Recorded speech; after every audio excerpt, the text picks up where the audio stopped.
Well, it's been a red hot day here at Packington Fisheries. I've been catching plenty of carp like this, mostly on the bomb and pellet. So I'm going to give you some top tips for helping you get the most out of this fantastic little tactic.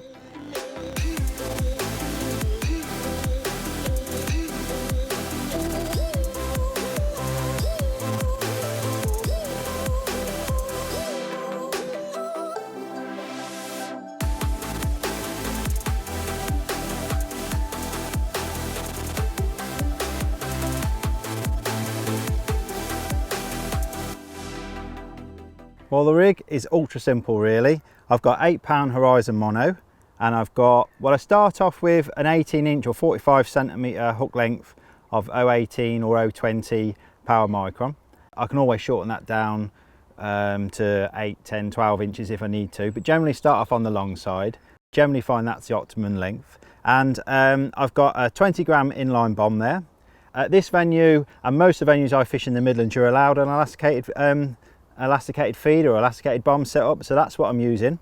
It definitely helps promote self hooking, really helps absorb every lunge of those fish. Obviously you can swap these stems, the bomb comes off, and you can swap it for a method feeder or an open alloy feeder or a smaller or larger bomb. I've gone with a 20-gram inline bomb, and you can use these on a normal free running tube as well. And that's just finished off with a snap link swivel, so I can add and subtract bombs of different size or feeders or different rigs I've baited up. So very, very simple. 8-pound line, 20-gram bomb, and 018, 020 hook length, about 45 centimeters.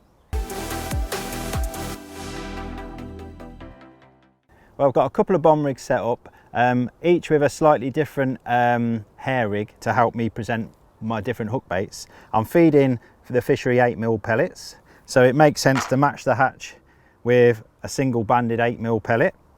But I've also got an option of fishing a wafter or a washter.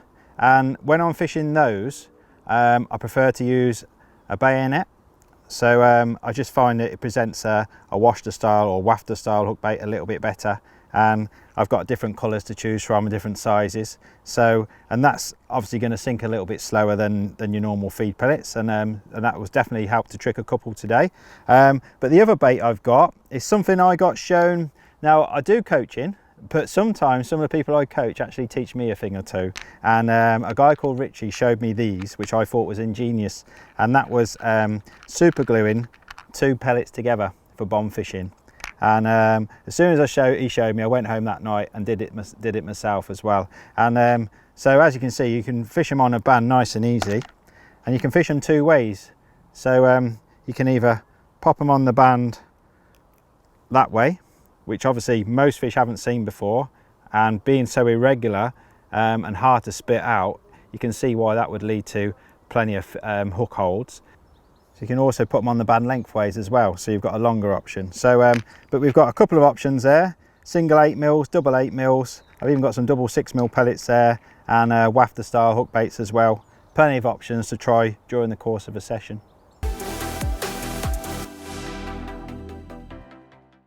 Well, I'm on a big open water lake today, and there's every chance of 10-pound plus fish, and I'm sticking with a strong but short Horizon Pro 10-foot feeder rod. There is a 10-foot bomb rod available as well, and if you wanted to fish for smaller carp and F1s as well on the bomb, then that's the rod I'd be using. But today I need a bit of backbone. There's plenty of islands and nooks and crannies for these fish to try and get around, and you need to lean and boss those fish when you hook them. And I've matched it up with a Horizon reel, 8-pound Horizon mono, no nonsense stuff. I need to be in control of these fish when I hook them. So it's strong, no nonsense gear, and I need to have tackle that I can trust on a venue like this where I'm after big fish.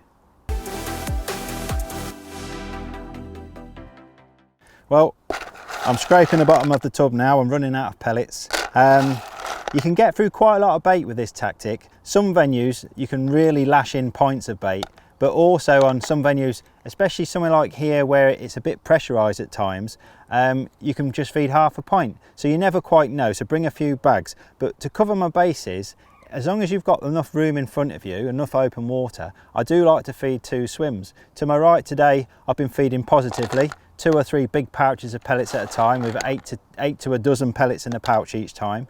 But then to my left, I've been really frugal on what I call my stealth line, and I've just been feeding 1, 2, 3 pellets at a time.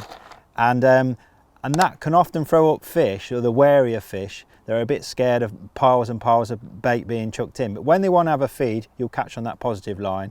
And when they're being a bit iffier, you'll catch where you've just been plopping in just 2 or 3 pellets at a time. But it's definitely worth ringing the changes, and 2 swims lets you do that.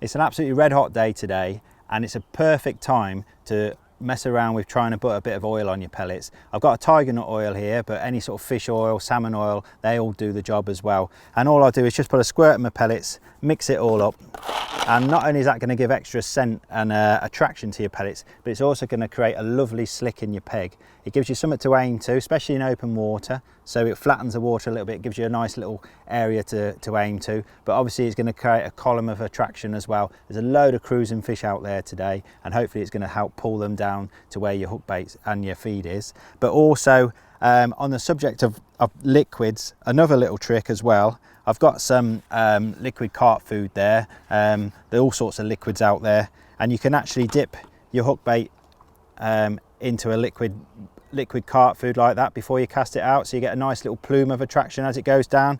But also when you're bomb fishing, you can even dip your bomb in before you chuck it out. Again, that's going to create even more attraction. See all that glooping off the bomb. So chuck that in. Yes, you're going to get a bit messy. You might go on the top of your hat and everything, but it's all about catching the fish as far as I'm concerned. And it's definitely worth a try when you're just trying to nick an extra odd fish every now and again.